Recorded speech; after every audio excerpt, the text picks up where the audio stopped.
The rain fell like bullets against the asphalt, each drop exploding into 1,000 fragments that mirrored the chaos in my chest. 11:47 p.m., and Boston's streets gleamed black under the amber streetlights. The scent of wet concrete and exhaust fumes clung to the air as I hurried through the hospital's staff exit, my sneakers squeaking against the slick pavement. 12 hours. That's how long I'd been on my feet in the pediatric ward, watching over tiny patients who deserved so much better than what life had dealt them. My scrubs clung to my tired body, the pale blue fabric darkened with sweat, and the occasional splash of juice from a toddler who'd finally smiled after 3 days of fever. These moments made everything worth it. Almost everything. My keys jingled in my trembling fingers as I approached my beaten Honda Civic, parked under the flickering fluorescent light of the staff parking garage. The metal was cold and wet beneath my palm when I reached for the handle, but then I heard it. Footsteps. Slow, deliberate, echoing off the concrete walls. My blood turned to ice water. Isabella. His voice cut through the rain like a blade, low and gravelly from too much whiskey and too many cigarettes. I didn't need to turn around to know who stood behind me. Derek Morrison. My ex-boyfriend. My nightmare. The man I'd spent the last 6 months trying to forget. I turned slowly, my back pressed against the car door. He emerged from the shadows between 2 parked vehicles, his police uniform wrinkled and stained, badge catching the overhead light. At 29, Derek had the kind of rugged features that used to make my heart race. Now they just made my skin crawl. Dirty blonde hair hung across his forehead, and his brown eyes held that familiar glint of anger and something darker. Something hungry. "You've been avoiding my calls." His words slurred slightly, and the smell of alcohol hit me from 6 feet away. "We broke up, Derek. 6 months ago. Remember?" I clutched my keys between my fingers, the metal edges pressing into my palm. "You don't get to call anymore." He stepped closer, and I caught sight of the fresh scratches on his knuckles. Someone had fought back recently. That someone probably hadn't been as lucky as I was right now. "See? That's where you're wrong, baby." The pet name dripped with possession and threat. "We're not done. We'll never be done." Rain plastered his hair to his skull as he moved closer, backing me against the car. I could see the moisture gathering on his uniform, hear the squish of his boots on the wet concrete. My heart hammered against my ribs so hard I was certain he could hear it. "I know you've been working extra shifts," he continued, his voice dropping to an intimate whisper that made my skin crawl. "Trying to pay for that old woman's medical bills. Your mama, right? Sweet Sophia in the memory care unit." My mother's name on his lips felt like a violation. "Stay away from her." "Or what?" He laughed, a sound devoid of any warmth. "You'll call the cops?" "I am the cops, sweetheart." The overhead light flickered again, casting his face in alternating moments of harsh illumination and shadow. In the brief darkness, he moved closer. Close enough that I could smell the whiskey on his breath, see the red veins threading through his eyes. "I've been patient, Bella.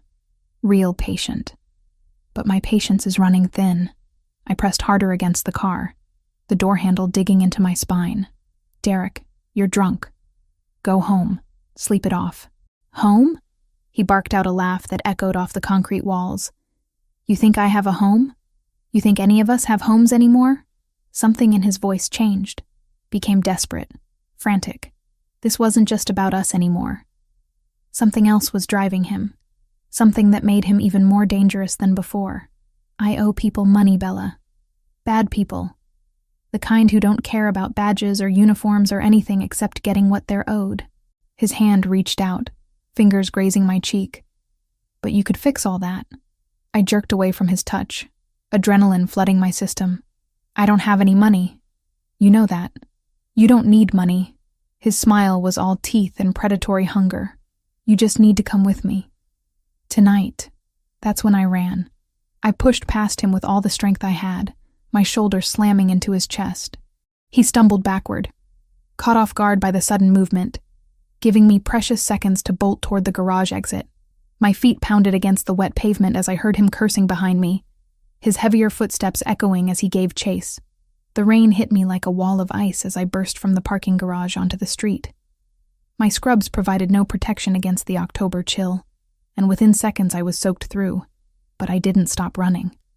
Couldn't stop. Because I knew Derek. and I knew that if he caught me tonight, I might not see tomorrow. The old part of Boston stretched ahead of me, all narrow streets and shadowy alleyways. Historic buildings loomed on either side, their brick facades gleaming wetly in the streetlight. My lungs burned as I sprinted down Washington Street, past closed shops and empty sidewalks. The sound of Derek's pursuit had faded, but I didn't trust it. Didn't trust anything anymore. I ducked into an alley between two buildings, pressing my back against the cold brick wall, trying to catch my breath. Rain streamed down my face, mixing with tears I didn't remember shedding. My red hair hung in wet tangles around my shoulders, and I could taste copper in my mouth where I'd bitten my tongue. That's when I heard the voices. Male. Rough. Getting closer. She went this way. Check the alley. Boss ain't gonna be happy if we don't find her. My blood turned to slush. These weren't Derek's voices. These were new threats. Unknown dangers in a night that had already gone from bad to catastrophic. I crept deeper into the shadows, my sneakers silent on the wet pavement. Through the rain, I caught sight of movement at the mouth of the alley. Two men in dark clothing, their faces hidden in the shadows. One pointed in my direction, and I knew I had seconds before they spotted me. I bolted, back onto the main street, past a closed bookstore and a shuttered cafe, my feet slipping on the slick sidewalk. The sound of pursuit echoed behind me, but I didn't dare look back. Ahead, warm light spilled from the windows of an upscale Italian restaurant, its elegant facade a stark contrast to the chaos in my chest.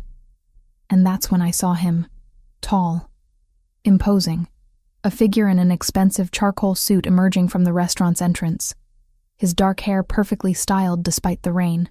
He moved with the kind of confidence that suggested he'd never run from anything in his life. I didn't think, couldn't think. Desperation made the choice for me. I grabbed his hand. His skin was warm against my freezing fingers, and I felt him tense at the unexpected contact. Up close, he was even more intimidating than I'd first thought. At least 6'3", with shoulders broad enough to block out the streetlight behind him. His eyes were the color of winter storms, pale blue-gray and sharp enough to cut glass. "Please," I whispered, my voice barely audible over the rain.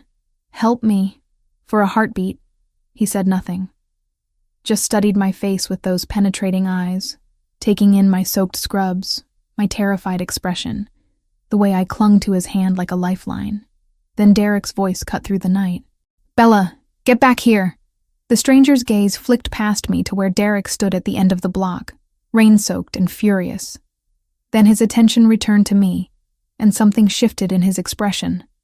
Something dangerous and protective all at once. "Who hurt you?" His voice was low, controlled, with the faintest trace of an accent I couldn't place. Before I could answer, two men in dark suits materialized from the shadows behind him. They moved like ghosts, silent and deadly, flanking us without a sound. Derek took one look at them and stopped dead in his tracks. The stranger squeezed my hand once, gently, and I felt something pass between us. A promise, maybe, or a warning. "You're safe now," he said simply, and for the first time in months I almost believed it. The silence stretched between us like pulled wire as Derek retreated into the rain-soaked darkness. My hand remained locked in the stranger's grip, his warmth anchoring me to reality while my world tilted sideways. Water dripped from my hair onto the expensive fabric of his suit, but he didn't seem to notice or care. "Vincent," he said quietly, and one of the men in dark suits stepped forward. "Follow him." Quietly. "I want to know where he goes, who he calls, what he's planning." Vincent nodded once and melted back into the shadows, moving with a predator's grace. The remaining guard positioned himself near the restaurant's entrance, a silent sentinel against whatever other threats might emerge from Boston's underbelly. Only then did the stranger turn his full attention back to me. His eyes swept over my soaked scrubs, lingering on the fading bruise along my jawline that makeup hadn't quite concealed. Something dangerous flickered in those storm-gray depths. "You're shivering." It wasn't a question, but an observation delivered in that same controlled voice. I was. My entire body trembled, whether from cold or adrenaline or the sheer magnitude of what had just happened. I couldn't tell. The October rain had turned my scrubs into a second skin, clinging uncomfortably to curves I suddenly felt exposed displaying. "My car," he said, gesturing toward a sleek black sedan parked half a block away. Not an invitation. A statement. Every rational thought screamed at me to refuse, to thank him and walk away, to pretend this night had never happened. But Derek's words echoed in my mind. I owe people money, Bella. Bad people. And now this stranger had seen me, helped me, involved himself in whatever mess Derek had created. "I don't even know your name," I whispered. Something that might have been amusement touched his lips. "Lorenzo Benedetti." The name hit me like ice water. Even someone as removed from Boston's criminal underbelly as I was knew that surname. Benedetti. Old money. Old power. Old violence wrapped in expensive suits and legitimate businesses. I'd grabbed the hand of a man whose family name appeared in newspaper headlines and FBI investigations. "You recognize it?" Again, not a question. I nodded mutely, suddenly aware of how small I felt standing next to him. At 5'5", I had to crane my neck to meet his gaze. He towered over me, all controlled strength and dangerous elegance. Good. That means you understand the protection I can offer. His thumb traced across my knuckles. A gesture so gentle it seemed at odds with everything I'd heard about men like him, and the price of refusing it. The threat was velvet-wrapped but unmistakable. I could accept his help and enter his world, or decline and face Derek alone, with whatever bad people Derek owed money to closing in. "What do you want from me?" My voice cracked on the last word. Lorenzo studied my face for a long moment, rain gathering in his dark hair and running down the sharp planes of his cheekbones. "Right now? To get you somewhere warm and dry before you catch pneumonia." He guided me toward the sedan with a hand at the small of my back, his touch burning through the wet fabric of my scrubs. The car was a work of art, all gleaming paint and chrome that probably cost more than I made in 2 years. The interior smelled of leather, and something expensive and masculine that made my pulse quicken. "Giuseppe's Ristorante," Lorenzo told the driver, as I settled into butter-soft leather seats. The penthouse. The penthouse. Of course, a man like Lorenzo Benedetti would own the building above his restaurant. Probably owned half the block, knowing his reputation. As the car pulled smoothly into traffic, I caught sight of my reflection in the tinted window. Wet hair plastered to my skull, green eyes wide with shock and exhaustion, skin pale as porcelain. I looked like a drowned cat who'd stumbled into a tiger's den. "Tell me about Derek Morrison."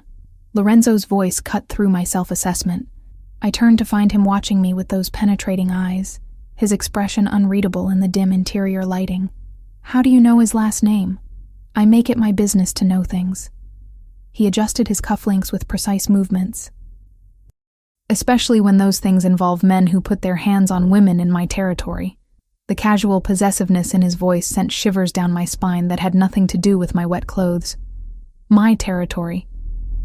Like Boston's North End belonged to him personally. "We dated for 8 months, I said quietly, focusing on my hands twisted in my lap. I thought he was different. Protective instead of possessive. Strong instead of controlling.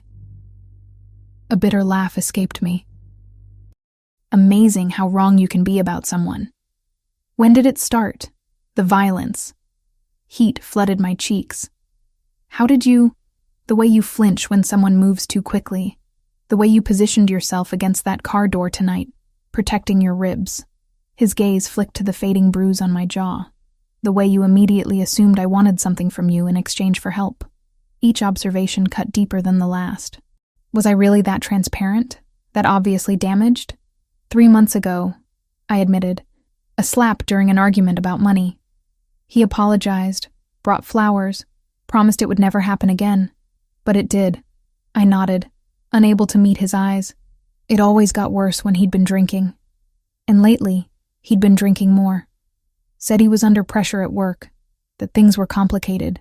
The car turned onto a narrow street lined with historic brownstones, their windows glowing warmly in the rain. Lorenzo's fingers drummed once against his knee, the only sign of agitation he'd shown. What kind of pressure? I don't know. He never told me specifics. I watched raindrops race down the window, distorting the city lights into abstract patterns. But tonight, he said he owed money to bad people, that I could fix all his problems. Lorenzo's jaw tightened almost imperceptibly. By going with him. It wasn't a question, but I answered anyway. Yes, Isabella. The way he said my name, with that faint accent curling around the syllables, made something flutter in my chest. Look at me. I turned reluctantly, meeting those storm-gray eyes in the car's dim interior. Derek Morrison is a dirty cop drowning in debt to people who view human life as currency. His voice carried absolute certainty. If you had gone with him tonight, you wouldn't have survived the week. The casual delivery of that statement hit me like a physical blow. How can you possibly know that? Because I know who he owes money to. Lorenzo leaned forward slightly, the expensive fabric of his suit stretching across his broad shoulders. Mikhail Kozlov. Russian mob. They don't negotiate, and they don't forgive debt. My mouth went dry. Russians? But Derek's a cop. He works with the FBI task force, which makes him valuable to men like Kozlov, until he stops being useful. Lorenzo's smile held no warmth. Then he becomes a liability to be eliminated.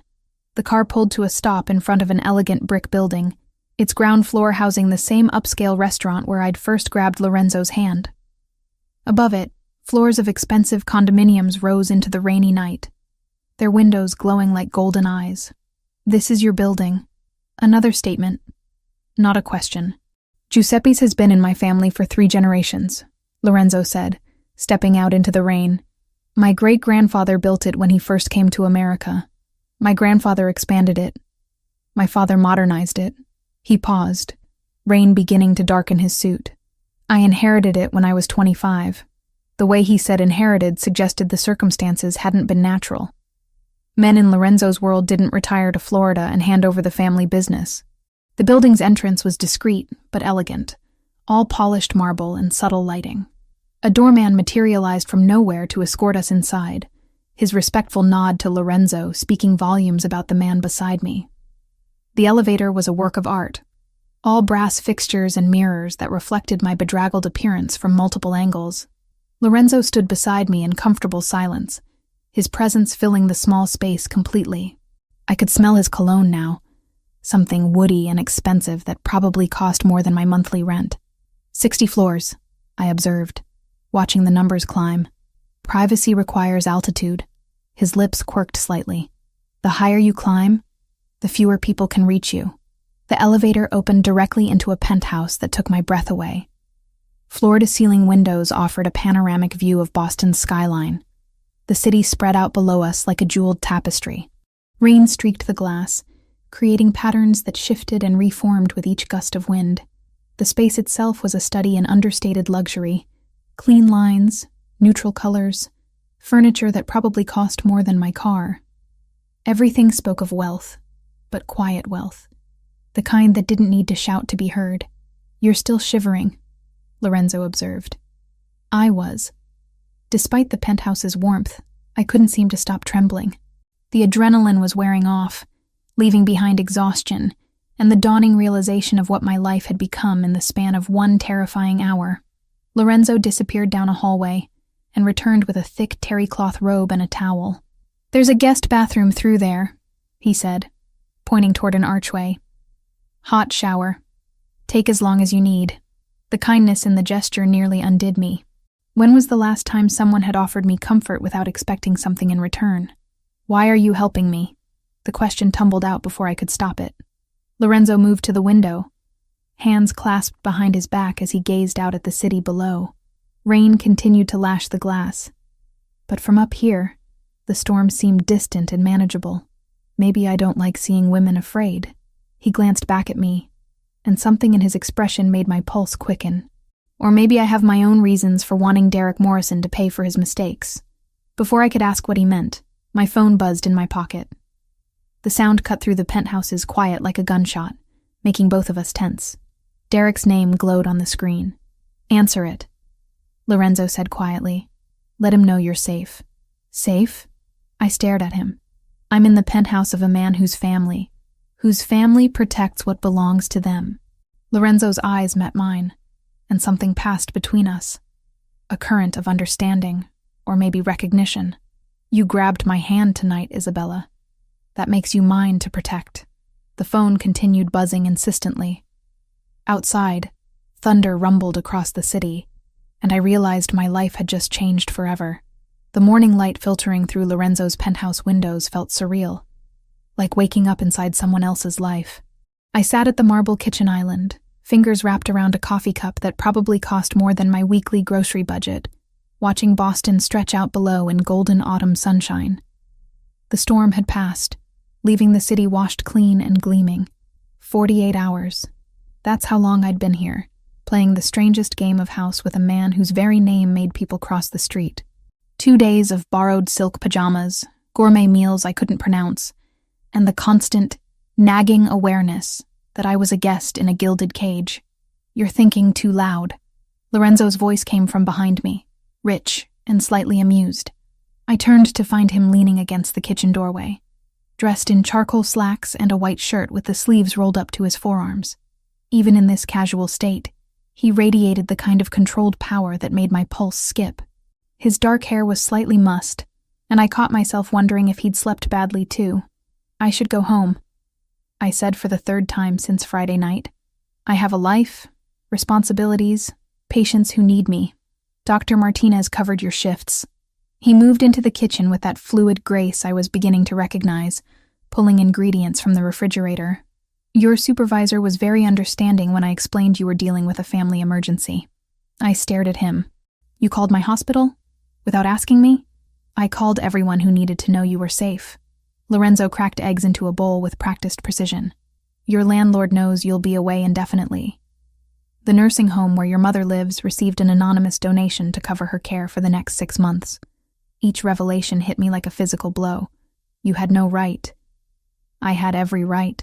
His voice remained calm, but something dangerous flickered in those gray eyes. The moment you grabbed my hand, you became my responsibility. I'm not your responsibility. I'm not anyone's responsibility but my own. Lorenzo set down the whisk and turned to face me fully. In the morning light, I could see details I'd missed in the rain-soaked darkness of that first night. The scar that bisected his left eyebrow. A thin white line that suggested violence survived. The slight stiffness in his right shoulder when he moved, as if compensating for an old injury. The way his eyes constantly scanned our surroundings, even here in his own home. Tell me about Derek Morrison's debts, he said, ignoring my protest entirely. I don't know anything about his debts. I told you that. Tell me what you do know. It wasn't a request. I sank back onto the bar stool, suddenly exhausted. Fighting Lorenzo felt like trying to move a mountain with my bare hands. He started acting strange about 4 months ago. Paranoid. Jumpy. He'd get phone calls at odd hours and step outside to take them. Lorenzo resumed cooking, but I could feel his attention focused entirely on my words. What kind of calls? I don't know. He always went to another room. I wrapped my hands tighter around the coffee cup, seeking its warmth. But after he'd hang up, he'd be agitated for hours. Sometimes he'd drink until he passed out. And the violence started around the same time. Heat flooded my cheeks. Even after everything, talking about Derek's abuse felt like admitting to some fundamental failure on my part. Yes, he was taking his fear and frustration out on you because he couldn't take it out on the people who actually threatened him. Lorenzo's voice carried an edge of controlled anger. Coward's behavior. The eggs sizzled as they hit the heated pan, the domestic sound at odds with our conversation. Lorenzo moved around the kitchen like he belonged there, which surprised me. Men in his position usually had people to handle mundane tasks like cooking. You know how to cook, I observed, needing to shift away from the subject of Derek's fists. My grandmother insisted all her grandsons learn. Said we'd never find good women if we couldn't feed ourselves. A genuine smile ghosted across his lips. She was a formidable woman, 5 feet tall, and absolutely terrifying. The glimpse of warmth in his expression made something flutter in my chest. Was? Died when I was 26. Lived to see me take over the family business. Made sure I understood the responsibility that came with the name. His smile faded. She would have liked you. How can you possibly know that? Lorenzo plated the eggs alongside perfectly toasted bread and fresh fruit arranged like a piece of art. Because you work in a children's hospital. Because you've been taking care of your mother alone for 3 years.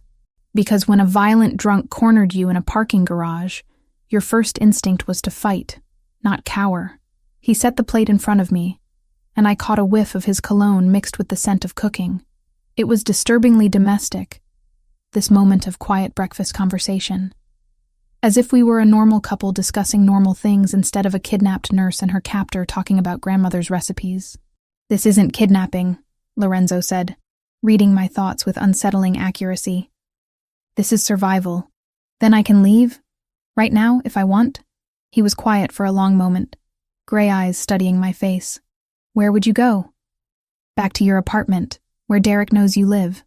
Back to the hospital, where he knows you work. Back to visiting your mother, where he knows you go every Sunday." Each question hammered home the horrible truth I'd been avoiding. Derek had woven himself so thoroughly into my life that there was nowhere he couldn't find me. Nowhere I'd be safe. "He's a police officer," I said weakly. "There are rules, procedures. Rules don't apply to desperate men with gambling debts." Lorenzo leaned against the counter, crossing his arms over his chest. "And they certainly don't apply to the people Derek owes money to." I picked at the eggs, my appetite evaporating. "So, what's your solution? I hide in your penthouse forever?" "My solution is that Derek Morrison stops being a problem." The quiet certainty in his voice sent ice through my veins. "What does that mean?" "It means you don't need to worry about him anymore." "Lorenzo." I set down my fork, meeting his gaze directly. "What does that mean?" For a moment, I saw something raw flicker across his features. Not the controlled, dangerous man who'd rescued me from the rain, but someone younger, more vulnerable. Someone who'd inherited terrible responsibilities at 25 and learned to carry them with elegant brutality. "It means I protect what's mine," he said quietly, "by any means necessary." Before I could respond, his phone buzzed against the marble countertop. Lorenzo glanced at the screen, and his entire demeanor shifted. The moment of vulnerability vanished, replaced by cold professionalism. "Vincent." He answered on the second ring, but I could hear both sides of the conversation in the kitchen's acoustics. "Boss, we got a problem. Morrison's been asking questions. Hit up 3 of his contacts in narcotics, trying to get information on you." Lorenzo's jaw tightened. "What kind of information?" "Security details. Where you live, where you go, who you see. He's also been flashing pictures of the girl around the North End." My blood turned to ice water.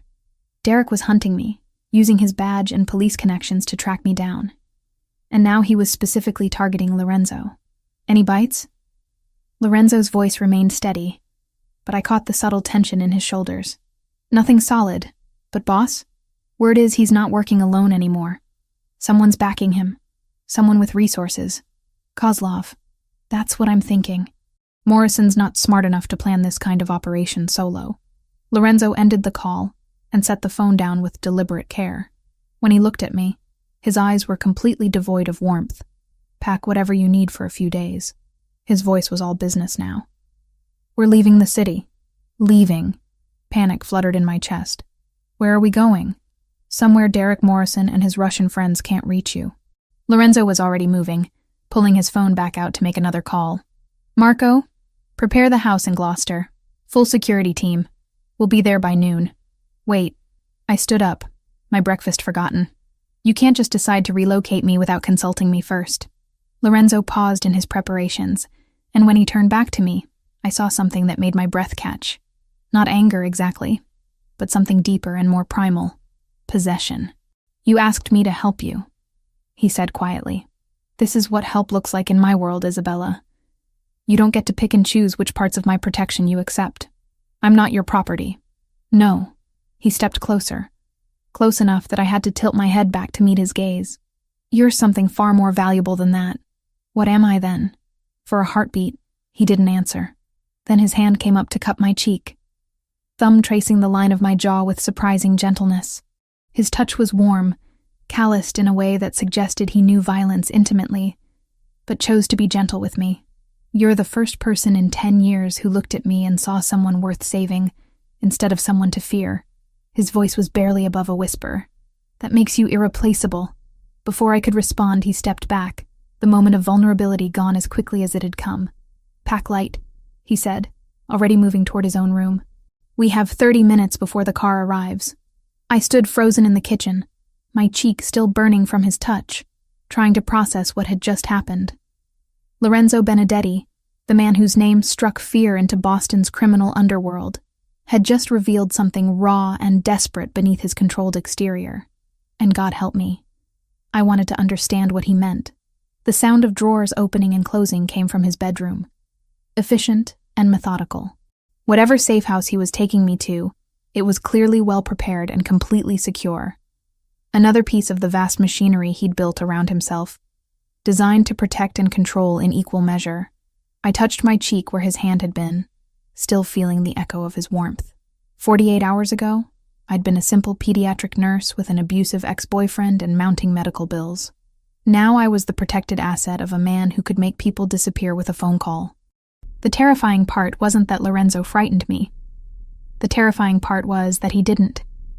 The safe house in Gloucester sat perched on rocky cliffs overlooking the Atlantic, its weathered shingles and wraparound porch giving it the appearance of a quaint New England cottage.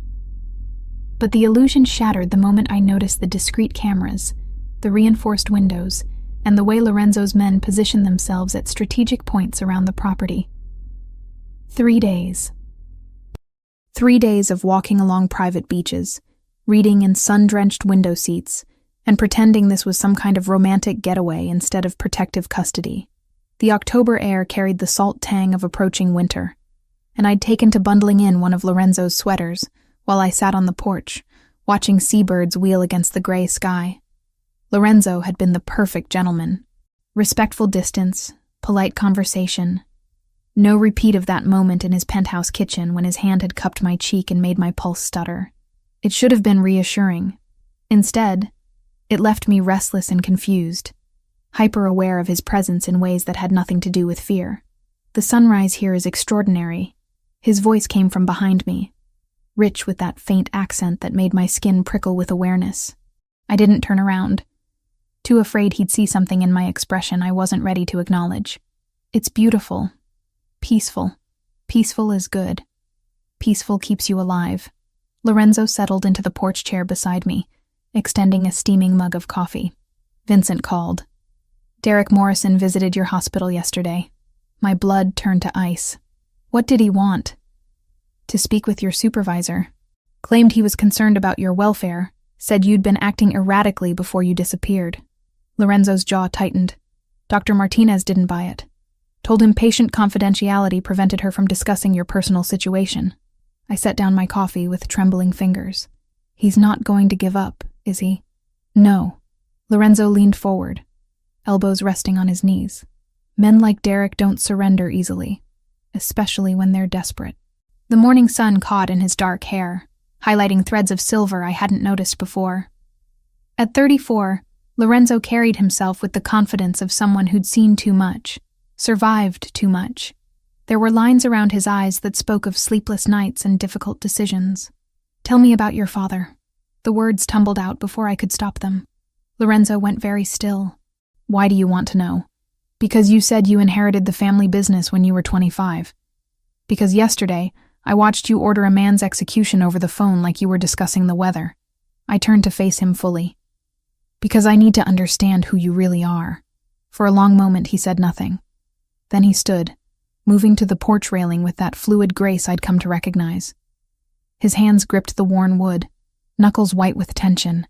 "My father was Antonio Benedetti, third-generation Italian-American, built our legitimate construction business from nothing."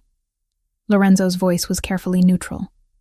"He believed in old-world values, family, loyalty, honor. And the other business, the illegal side, that came later. Protection money from shop owners who couldn't afford police response times, loans for families who couldn't get bank approval, dispute resolution for people the courts ignored." Lorenzo's smile held no warmth. "It started as helping the community. It evolved into controlling it." A gust of salt air whipped across the porch, carrying the cry of seagulls and the distant sound of waves against rocks. Lorenzo's profile was sharp against the morning sky, all angular planes and controlled strength. "How did he die?" I asked softly. "Car bomb. outside his favorite restaurant on a Tuesday night in October.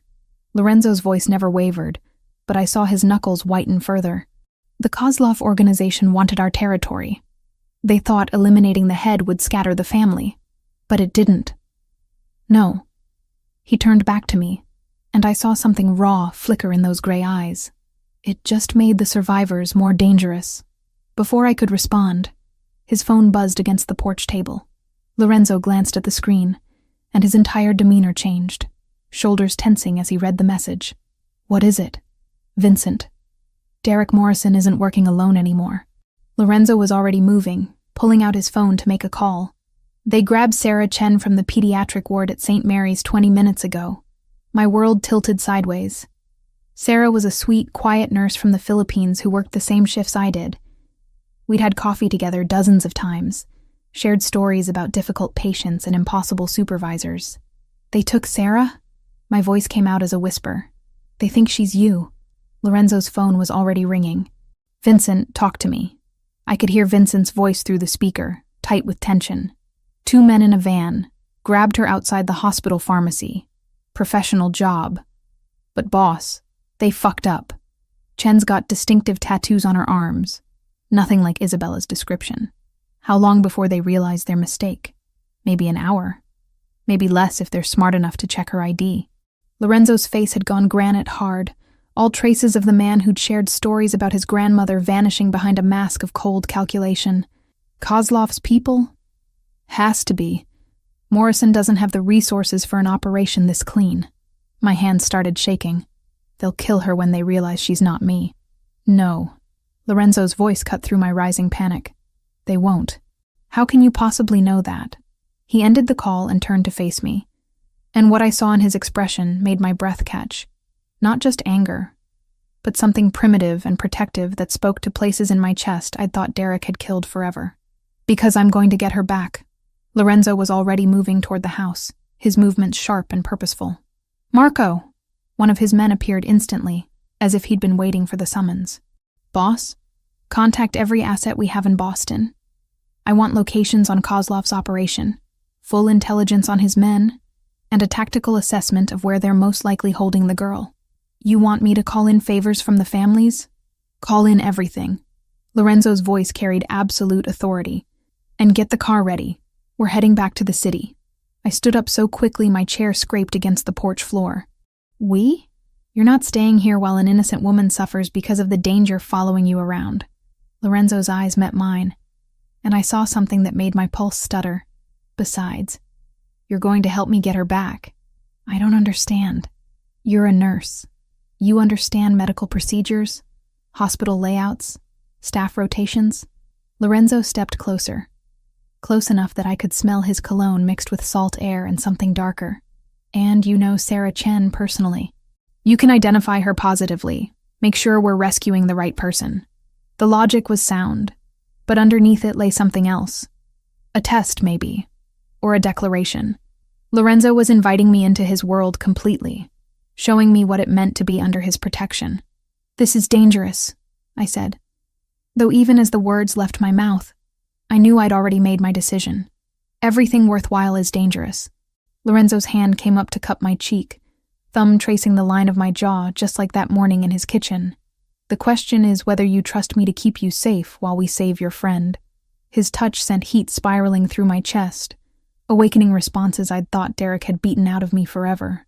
Standing there on that windswept porch, with the Atlantic stretching endlessly before us and danger closing in from behind, I realized something that should have terrified me. I did trust him, completely and without reservation. What do you need me to do? I asked. Something shifted in Lorenzo's expression. Not surprise exactly, but satisfaction. As if I'd just passed some crucial test he'd been waiting for me to take. First, you're going to tell me everything you know about St. Mary's security protocols and shift changes. His hand dropped from my face, but the warmth of his touch lingered. Then you're going to help me plan Sarah Chen's rescue. And after that, Lorenzo's smile was sharp as a blade and twice as dangerous. After that, you're going to watch me teach Derek Morrison and his Russian friends what happens when they threaten what's mine. The possessiveness in his voice should have frightened me. Instead, it sent a thrill of anticipation down my spine. that had nothing to do with fear and everything to do with the growing certainty that Lorenzo Benedetti was about to go to war. And somehow, impossibly, I wanted to stand beside him when he did. "When do we leave?" I asked. 1 hour. Lorenzo was already heading toward the house, his movements sharp with purpose. "Pack light and dress dark. Where we're going, visibility gets people killed." I watched him disappear inside, then turned back to the ocean one last time. The peaceful morning had shattered completely, replaced by the metallic taste of approaching violence. Sarah was in danger because of me, because I'd grabbed a stranger's hand in a moment of desperation and dragged an innocent woman into a war between dangerous men. But as I followed Lorenzo into the house, one thought echoed in my mind with startling clarity. For the first time in months, I wasn't running from the fight. I was running toward it. The manila folder on Lorenzo's desk contained my entire life reduced to photographs and printed reports. Bank statements showing my mother's medical bills, employment records from St. Mary's, even copies of text messages I'd sent to colleagues about picking up extra shifts. Everything was there, laid out with clinical precision that made my skin crawl. "How long have you been watching me?" I asked, my voice barely steady. Lorenzo stood behind his desk in the penthouse study, hands clasped behind his back as he gazed out at the Boston skyline. We'd returned from Gloucester 3 hours ago, Sarah's rescue mission planned down to the minute. But first, apparently, came this moment of truth. "Vincent has been conducting background checks on everyone in your social circle since Friday night. His reflection in the window looked carved from stone. Standard security protocol when someone enters my protection. That's not what I asked."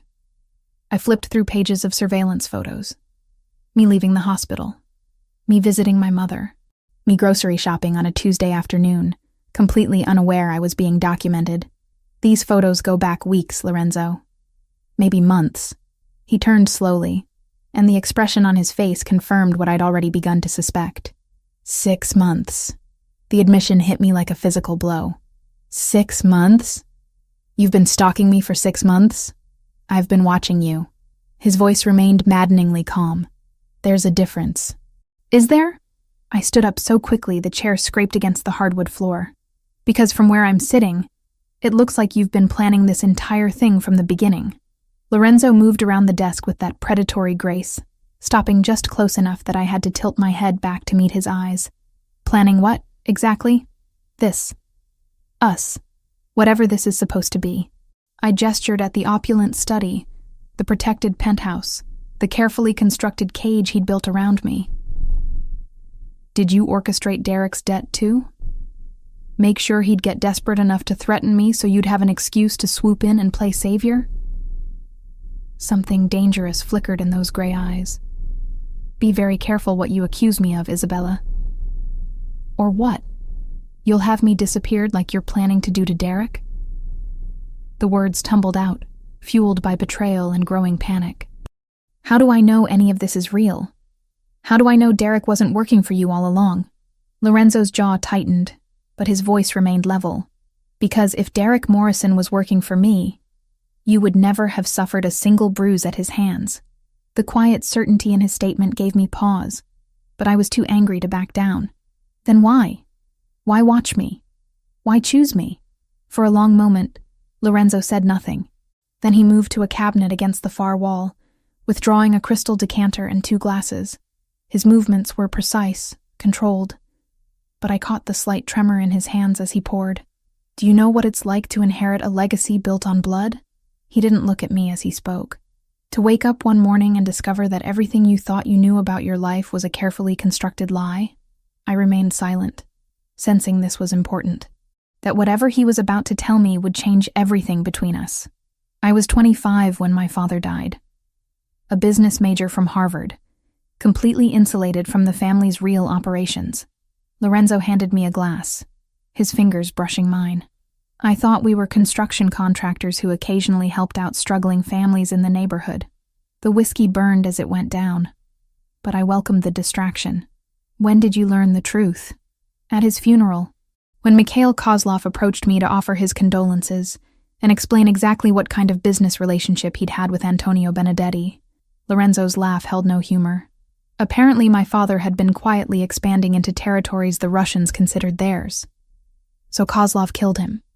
Kozlov ordered it. Derek Morrison planted the bomb. Lorenzo's eyes met mine over the rim of his glass. Your ex-boyfriend murdered my father, Isabella. That's why he owes the Russians money. That's why they own him completely. The revelation hit me like ice water. Derek hadn't just been abusive, he'd been a killer. A bomb maker who destroyed Lorenzo's family for money. You knew. My voice came out as a whisper. When I grabbed your hand that night, you already knew who Derek was. I knew Derek Morrison was a dirty cop in debt to Russian criminals. I knew he'd killed my father. Lorenzo set down his glass and stepped closer. What I didn't know was that he'd been using his badge to terrorize an innocent woman for months. But you'd been watching me, following me. I backed away until my shoulders hit the window. Why? Because Derek Morrison mentioned you. During one of his increasingly desperate calls to his Russian handlers. Lorenzo's voice dropped lower, more intimate. He told them about his ex-girlfriend, the pretty nurse who worked at St. Mary's, how she'd be perfect collateral if they needed leverage.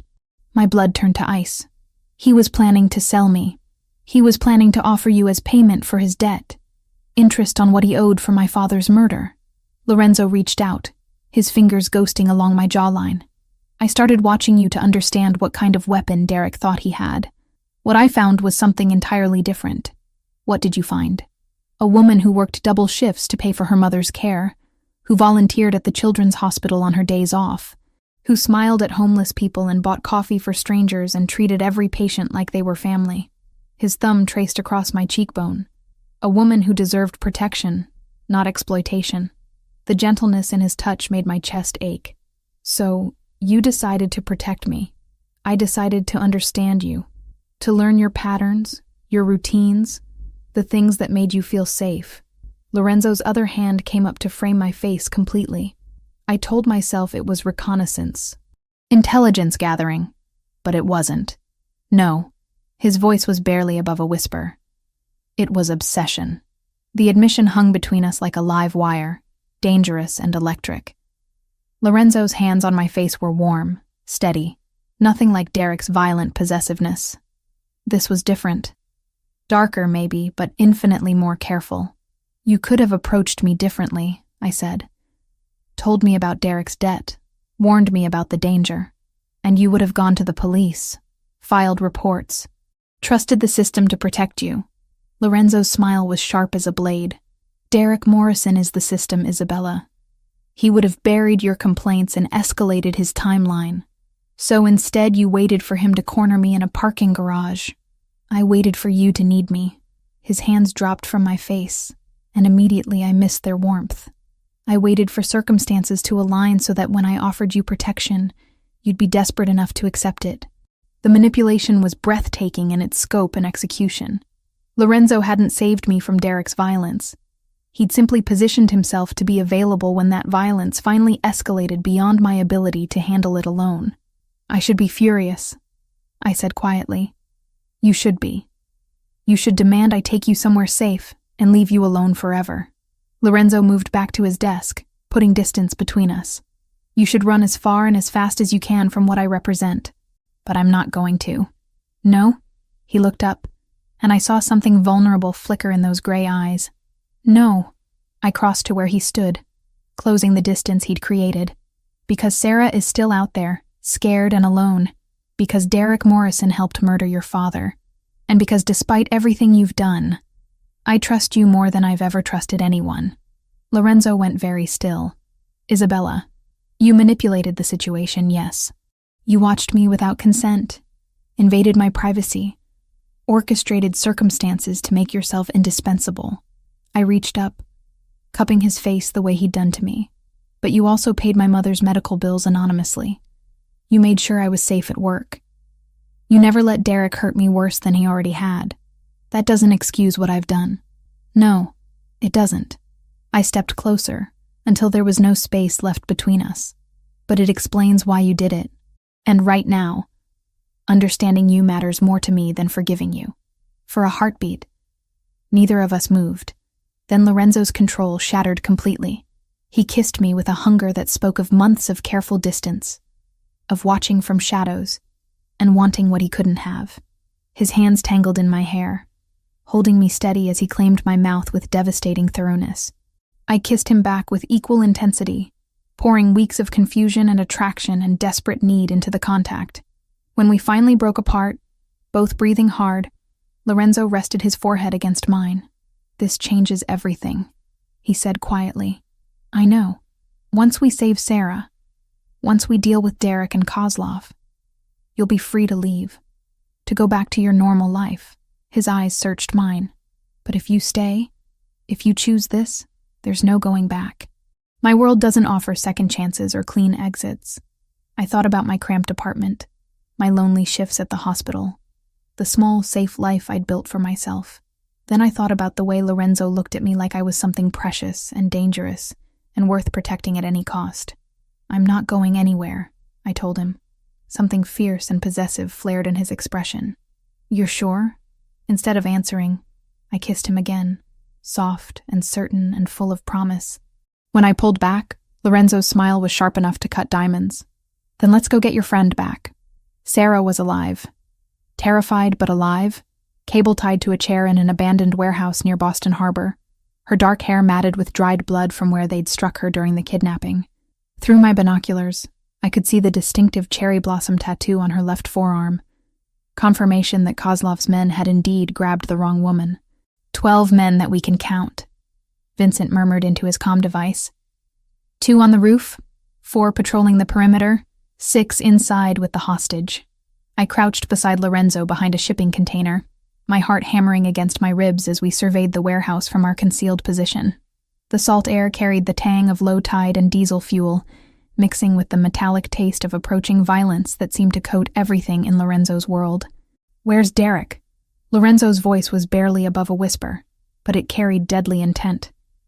"No sign of him yet, but boss, we got a problem. Lucas just called in. Kozlov's people grabbed Clara Martinez 20 minutes ago." The blood in my veins turned to ice water. Lucas was Lorenzo's younger brother, his second-in-command and most trusted lieutenant. Clara was Lucas's girlfriend, a sweet archaeology student who taught children's art classes on weekends. She had nothing to do with any of this except the misfortune of loving a Benedetti.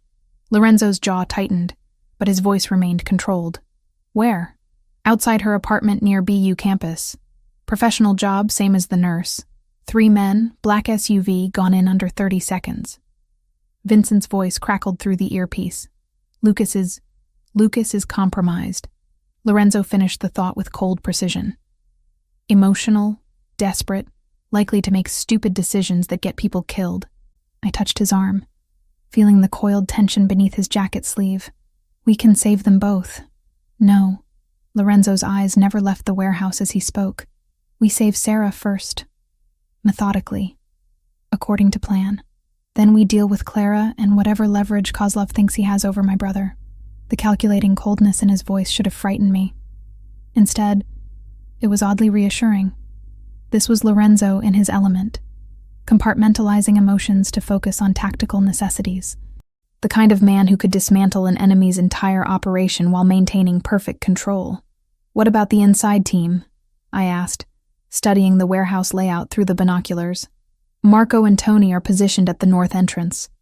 Vincent's team has the east side covered." Lorenzo adjusted his position slightly, and I caught the gleam of the handgun holstered beneath his jacket. "You and I go in through the loading dock, quick and quiet." "And if something goes wrong?" Lorenzo's smile was sharp as broken glass. "Then Mikhail Kozlov learns why my father built this organization to survive his death. We moved across the open ground between containers like ghosts, using shadows and strategic timing to avoid the roving patrols. Lorenzo moved with the fluid precision of someone who'd done this before, many times, and his confidence steadied my nerves even as adrenaline flooded my system. The loading dock was secured with a chain-link gate that Vincent had already cut, leaving an opening just wide enough for us to slip through. Inside, the warehouse was a maze of stacked pallets and industrial equipment, all draped in shadows that seemed to move and shift in the dim lighting. Sarah's voice reached us before we saw her, weak but defiant as she spoke to her captors in broken English mixed with Tagalog curses that would have made her grandmother proud. "American police will find you," she was saying, her accent thick with fear, but her tone stubborn. "You cannot hide forever." A Russian-accented voice responded with cruel laughter. Police already know where you are, little bird. Police brought you to us. Derek. It had to be Derek feeding information to Kozlov's operation, using his badge and connections to facilitate kidnappings in broad daylight. The betrayal cut deeper than I'd expected, not because I still cared about him, but because it confirmed how completely I'd misjudged someone I'd once trusted. Lorenzo gestured for me to stay back as he moved closer to the main area where they were holding Sarah. Through gaps in the stacked crates, I could see her clearly now, cable-tied to a metal folding chair, her St. Mary's scrubs torn and stained, but her chin lifted in defiance even as tears tracked down her cheeks. 3 men stood around her, 2 Russians in expensive suits, and one who made my blood freeze. Derek Morrison, still in his police uniform, badge gleaming under the warehouse's fluorescent lights as he leaned casually against a workbench. "This is taking too long," Derek was saying, checking his watch. "Benedetti should have made contact by now." "Patience," replied one of the Russians, a thin man with silver hair and cold eyes. "Fear makes men sloppy. Let him worry about his woman a little longer. She's not his woman. She's my ex-girlfriend. And she's nothing special." Derek's voice carried the bitter edge I remembered from our worst fights. "Isabella Rossi is a nobody nurse with more debt than sense. Then why does Lorenzo Benedetti protect her like she's family?" The Russian stepped closer to Sarah, who shrank back in her chair. "Why does he move her to safe house? Why does he mobilize his entire organization when she disappears?" Derek had no answer for that, and I saw uncertainty flicker across his features. He'd expected Lorenzo's interest in me to be casual, temporary. The depth of resources being deployed to ensure my safety clearly surprised him. Lorenzo's hand touched my shoulder, and I turned to find him gesturing toward a side corridor that would bring us closer to Sarah's position. We moved together, careful to avoid the creaking floorboards and metal debris that littered the warehouse floor. "The other girl is more valuable," Derek said suddenly, his voice carrying a desperate edge. "Clara Martinez. She's dating Benedetti's brother. That's real leverage." "Perhaps." The Russian's smile was coldly amused. "But this one serves our purposes for now. When Benedetti arrives to negotiate, we will have answers to interesting questions. And if he doesn't come, then we send pieces of his woman to Lucas Benedetti until he becomes more cooperative." The casual brutality in the Russian's voice made Sarah whimper softly. That's when Lorenzo moved. He emerged from the shadows like death incarnate, moving with lethal precision that spoke of years of practice and absolutely no hesitation about violence. The first Russian never saw him coming, Lorenzo's arm snaking around his throat and applying pressure to the carotid artery until the man dropped unconscious to the concrete floor. The second Russian spun toward the sound, hand reaching for the gun holstered beneath his jacket, but Lorenzo was already there. A vicious strike to the solar plexus doubled the man over, followed by a knee to the face that sent him crashing backward into a stack of wooden pallets. Derek fumbled for his service weapon, but his hands were shaking and his movements clumsy with panic. "Benedetti, I know you're here." "Yes, you do." Lorenzo stepped into the light, completely calm despite having just incapacitated 2 trained killers in under 10 seconds. "The question is whether you're smart enough to surrender. I've got backup coming," Derek said, his gun finally clear of its holster but wavering as he tried to aim at Lorenzo. "This warehouse is surrounded. Your backup consists of Mikhail Kozlov's men, most of whom are currently unconscious or dead." Lorenzo's smile was terrifying in its complete lack of emotion. "My people are significantly better trained than yours." As if to emphasize his point, the warehouse lights suddenly went out, plunging everything into darkness except for the pale glow filtering through high windows. Emergency lighting kicked in seconds later, casting everything in hellish red that made the scene look like something from a nightmare. "Isabella!" Derek's voice cracked as he spun around, searching the shadows. "I know you're here too. This is all your fault. If you'd just come with me Friday night, none of this would have happened." I stepped into the light before Lorenzo could stop me, facing the man who'd terrorized me for months. In the red emergency lighting, Derek looked older, more desperate, hollow-eyed with the kind of desperation that made men dangerous. "You're right," I said quietly. "If I'd gone with you Friday night, I'd be dead by now. Just like you're going to be." Derek's gun swung toward me, but Lorenzo was faster. The shot that rang out echoed through the warehouse like thunder, but it wasn't Derek who fired. Lorenzo's bullet took Derek's center mass, spinning him around and sending his weapon clattering across the concrete. He dropped to his knees, hands pressed against the spreading red stain on his uniform shirt, looking up at me with something that might have been surprise. "You chose him," Derek whispered, blood frothing at the corners of his mouth. "Over me? Over everything we had." "We never had anything," I told him, surprised by how steady my voice sounded. "You had control, and I had fear." "That's not love, Derek. That's just violence wrapped in pretty words." Derek Morrison died still looking confused about the distinction. I should have felt something, watching the man who dominated my nightmares for months bleed out on a warehouse floor. Relief, maybe, or satisfaction, or even grief for what we might have been under different circumstances. Instead, I felt nothing at all except a strange sense of completion, like closing a book I'd never wanted to read in the first place. Lorenzo was already moving toward Sarah, producing a tactical knife to cut through her restraints. She collapsed forward the moment she was free, sobbing with relief and terror as I rushed to check her for serious injuries. "Sarah, it's okay. It's Isabella. You're safe now."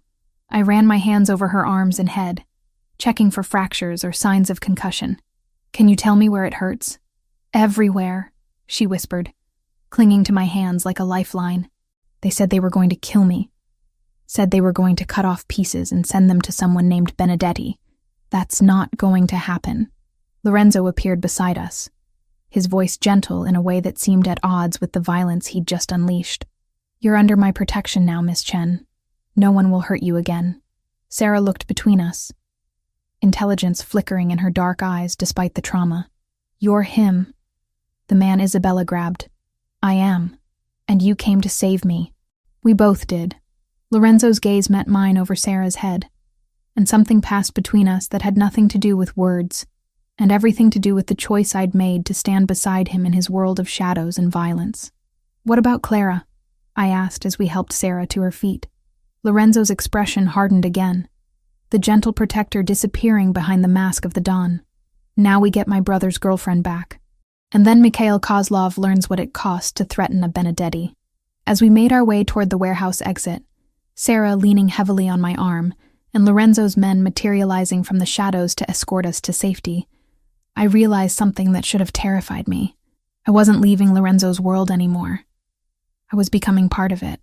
The phone call came at 3 a.m, shattering the fragile peace Lorenzo and I had built during the 24 hours since Sarah's rescue.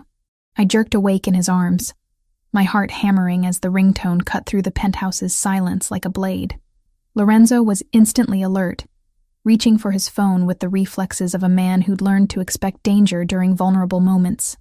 The caller ID made his jaw tighten with lethal intent. "Lucas."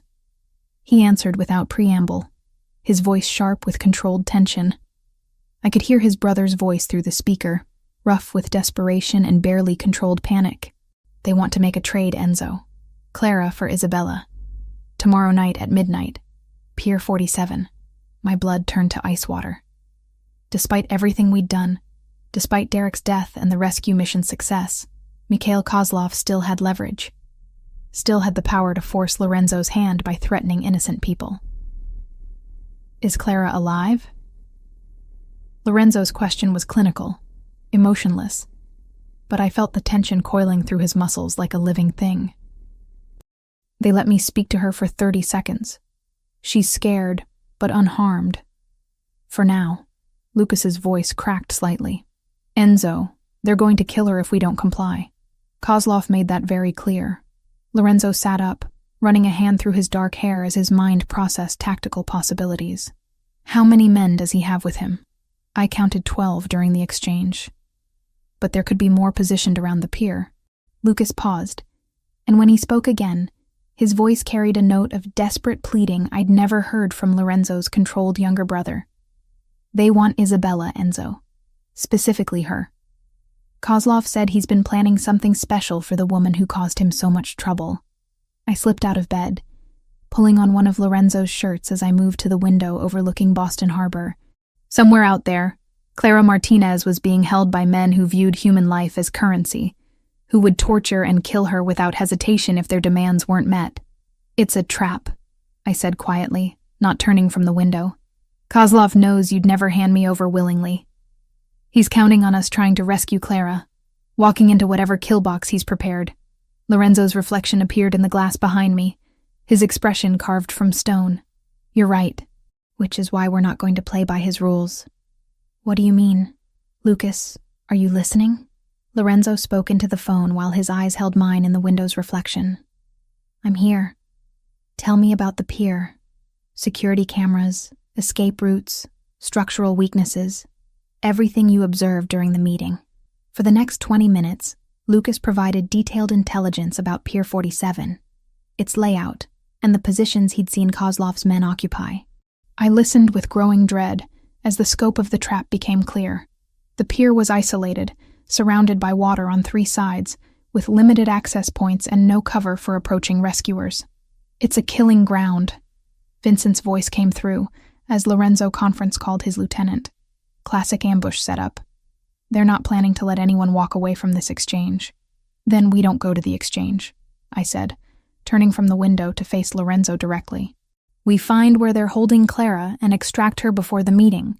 Lorenzo's smile was sharp as broken glass. My thoughts exactly. What followed was the most intense planning session of my life. Lorenzo transformed from protective lover into tactical commander, deploying resources with surgical precision while coordinating with contacts throughout Boston's criminal underworld. I watched in fascination as he became the man who'd built an empire from his father's blood, commanding absolute loyalty through a combination of respect and carefully applied fear. Kozlov's using the old fish processing plant on Turner Street, Vincent reported after 2 hours of reconnaissance. Heavy security, but our inside man confirmed Clara's being held in the main office on the 2nd floor. Inside man? I asked. Lorenzo's expression was grim. One of Kozlov's lieutenants has gambling debts to our casino. Sometimes financial leverage is more effective than bullets. By dawn, the plan was set. Marco and Tony would create a diversion at the pier, making Kozlov believe we were attempting the exchange as demanded. Meanwhile, Lorenzo's main force would hit the processing plant, extracting Clara while Kozlov was distracted. And me? I asked, though I already suspected the answer. You stay here. Safe. Protected.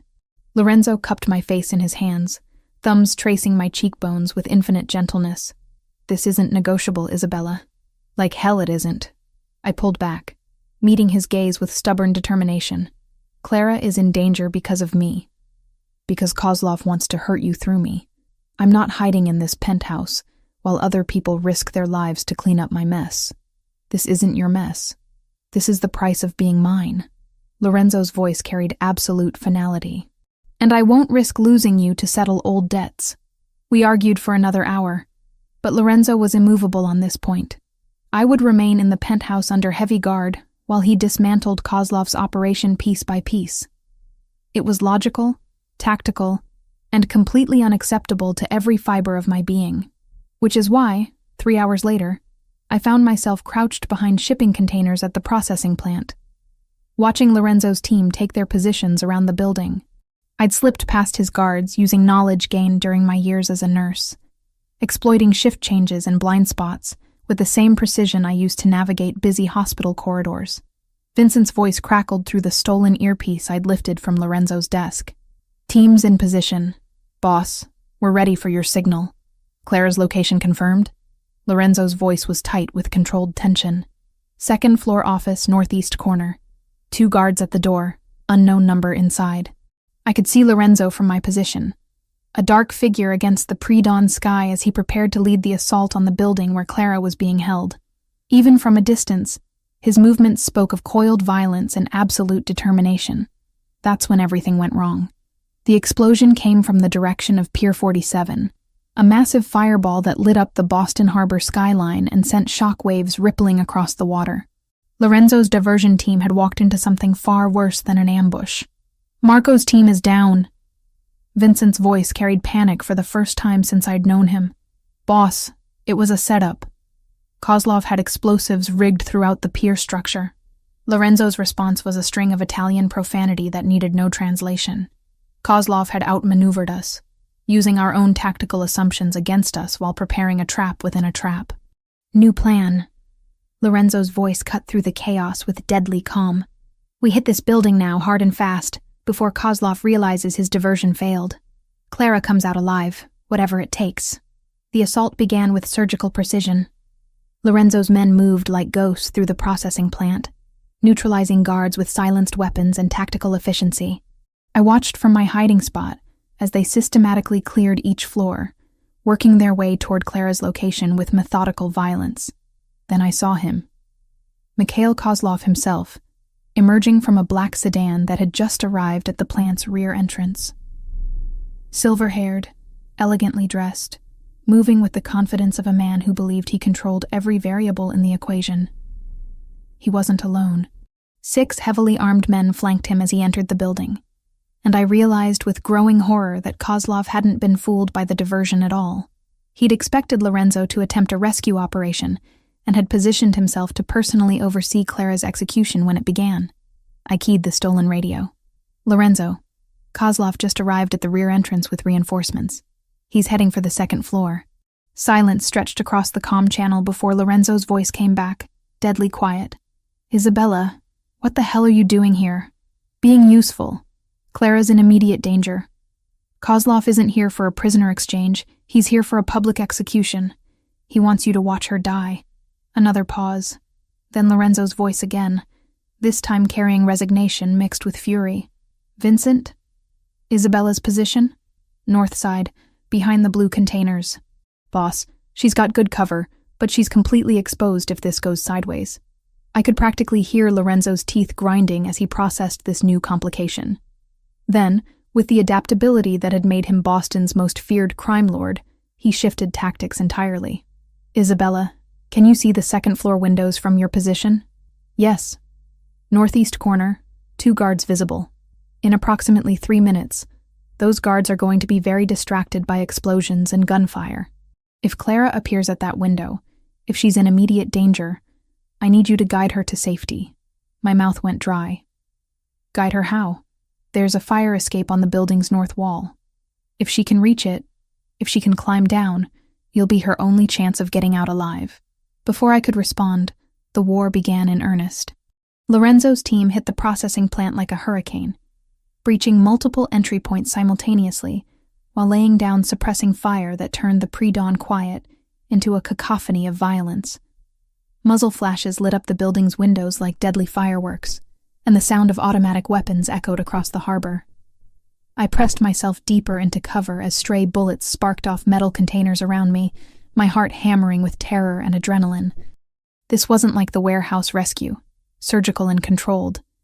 This was urban warfare, chaotic and deadly, with Clara's life hanging in the balance. Movement at the 2nd floor window caught my attention. Clara's face appeared briefly, pressed against the glass, her mouth open in a scream I couldn't hear over the gunfire. Behind her, I caught a glimpse of Mikhail Kozlov, his silver hair gleaming as he grabbed her by the throat. Lorenzo! I keyed the radio desperately. Kozlov has Clara at the window. He's going to... The window exploded outward in a shower of glass and splintered wood. For one horrible moment, I thought Kozlov had thrown Clara to her death. Then I realized what I was seeing. Clara Martinez, 23-year-old archaeology student and children's art teacher, had grabbed a desk lamp and used it to smash through the window herself. She perched on the narrow ledge, bleeding from multiple cuts, looking down at the 30-foot drop to the alley below. Kozlov appeared behind her, gun in hand, his face twisted with rage, as he realized his hostage was attempting to escape. That's when I made the decision that would define the rest of my life.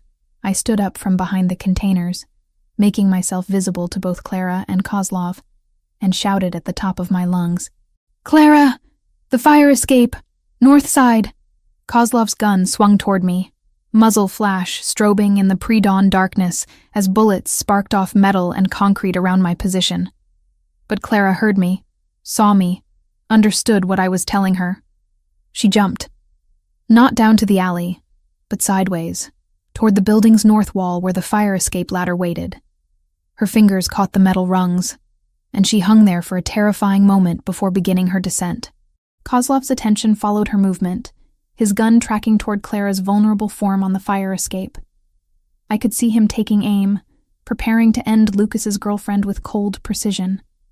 That's when Lorenzo appeared behind Kozlov like an avenging angel, moving through the shattered window with lethal grace.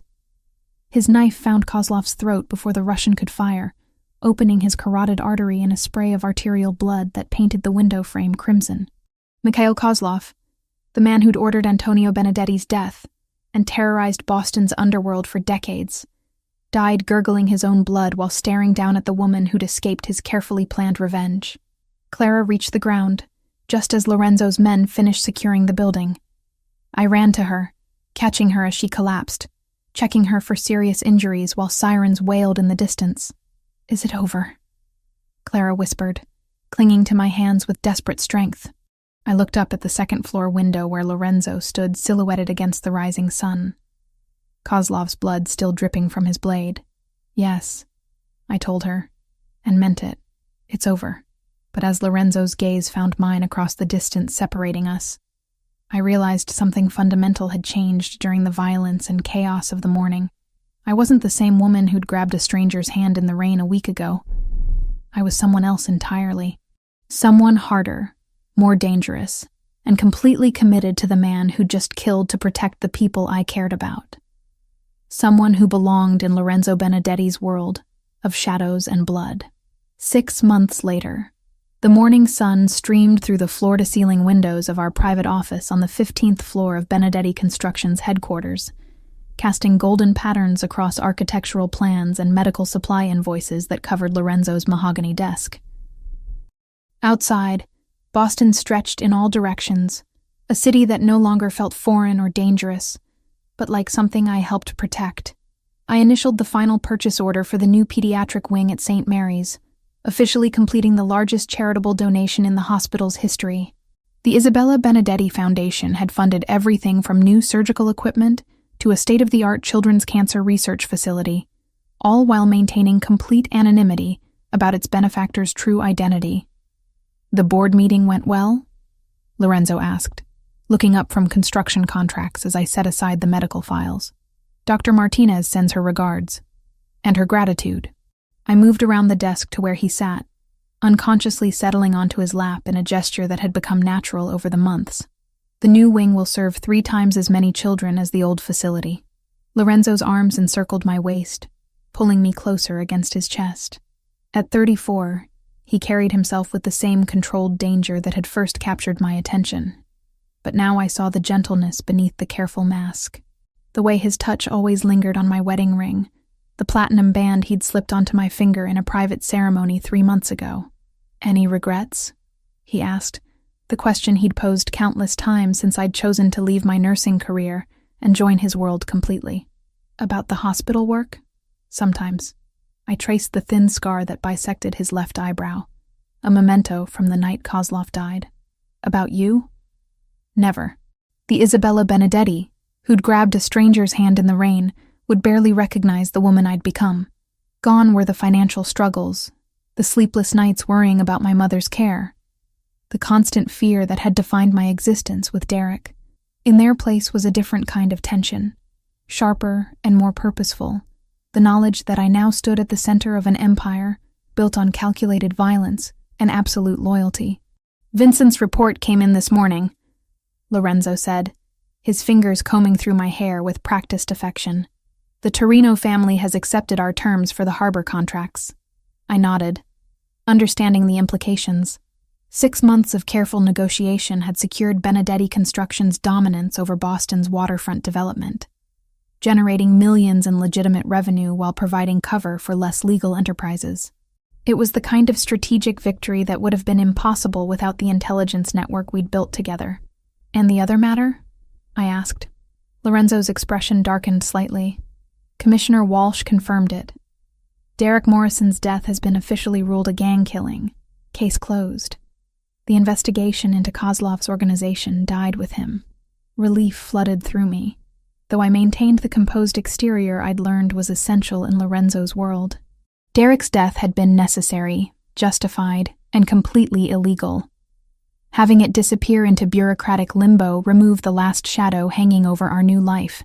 My phone buzzed with a text from Clara. Now Lucas's fiancée and my closest friend in this rarefied world of organized crime wives and girlfriends. The message showed a photo from their engagement party planning. Her radiant smile a stark contrast to the terrified woman I'd helped rescue from that fire escape. "Clara wants to know if we're free for dinner Sunday," I told Lorenzo. "Lucas is cooking."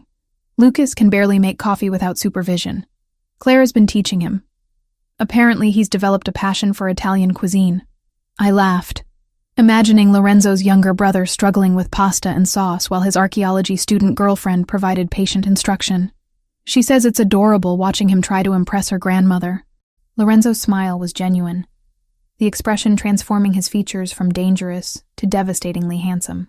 Tell them yes. It will be good for Lucas to show off his domestic skills.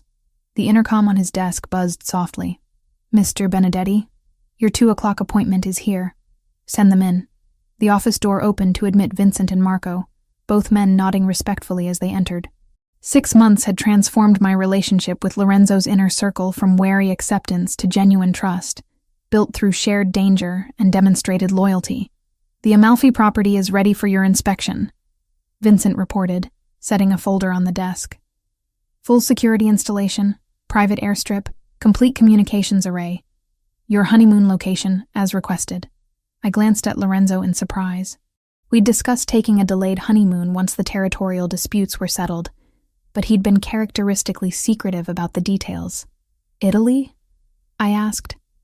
"The Amalfi Coast, my great-grandmother's village." Lorenzo's fingers intertwined with mine, and I caught the gleam of his own wedding band, white gold that matched my own. "I thought it was time you met the rest of the family." The rest of the family. The phrase carried weight in Lorenzo's world, implications that went far beyond simple relatives. Meeting the Italian Benedettis meant formal recognition, acceptance into a dynasty that stretched back generations. "How long?" I asked. 2 weeks, maybe 3, depending on how negotiations go with the old families. Lorenzo's smile turned predatory. "It seems our success in Boston has attracted attention from Palermo." Vincent cleared his throat diplomatically. "There's also the matter of the Chicago representatives.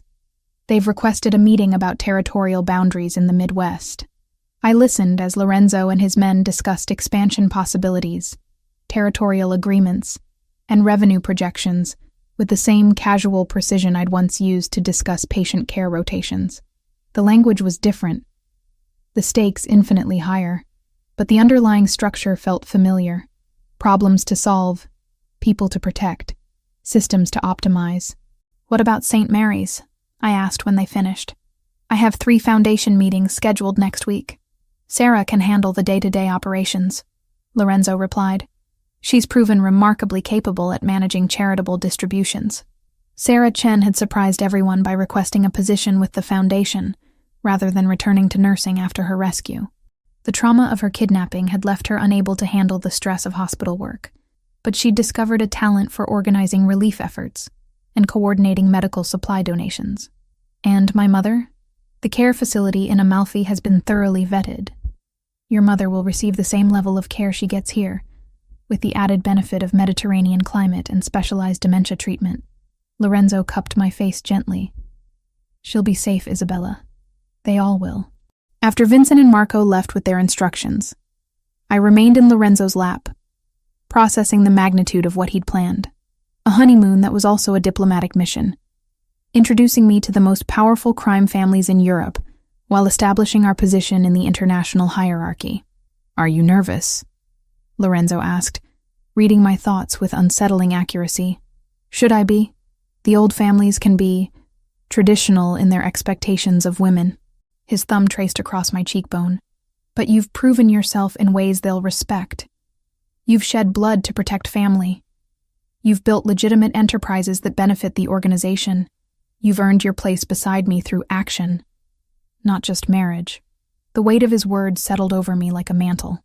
6 months ago, I'd been a pediatric nurse struggling to pay bills and avoid an abusive ex-boyfriend. Now I was the wife of Boston's most powerful crime lord, the silent partner in a multi-million-dollar empire, a woman who'd killed to protect the people she loved. "Do you ever miss it?" I asked. "The simplicity of your life before I grabbed your hand that night?" Lorenzo was quiet for a long moment. his hands stroking through my hair as he considered the question. "I miss the illusion of simplicity," he said finally. "The belief that I could keep the violence compartmentalized, separate from everything else. But you didn't complicate my life, Isabella. You completed it. Even though I've made you vulnerable, given your enemies something they can use against you, you've made me stronger." Lorenzo's voice carried absolute conviction. "A man with nothing to lose is dangerous, but a man with everything to protect is unstoppable." The late afternoon sun slanted through the windows, painting everything in shades of gold and amber. Below us, the city hummed with its usual rhythm, millions of people living their lives completely unaware of the conversations and decisions being made in towers like this one. I thought about the woman I'd been 6 months ago, terrified and alone, convinced that her life was spiraling beyond control. She could never have imagined this moment, this sense of belonging to something larger and more dangerous than anything she'd ever dreamed possible. "I love you," I said, the words still carrying the weight of surprise even after months of marriage. "And I love you." Lorenzo's response was immediate, certain, backed by actions that had proven its truth in blood and sacrifice. More than power, more than the organization, more than life itself. He kissed me then, soft and deep and full of promise, tasting of coffee and determination and the kind of dangerous devotion that built empires and toppled kingdoms. When we broke apart, both breathing harder than before, Lorenzo rested his forehead against mine in the gesture that had become our private language of intimacy. "Ready to meet the family?" he asked. I thought about terrified nurses and archaeology students, about mothers with dementia and loyal lieutenants who'd become brothers, about the vast network of people who depended on the choices Lorenzo and I made together. "I'm ready," I said, and meant it completely. Outside the windows, Boston glittered in the setting sun, a city that belonged to us now, held in careful hands that had learned to balance mercy with necessary violence. The woman who'd once run through rain-soaked streets in terror now stood at the center of an empire, protected and cherished, and absolutely lethal when threatened. Isabella Benedetti, Queen of Shadows, Architect of Charity, Keeper of Dangerous Love. I'd never been more myself in my entire life.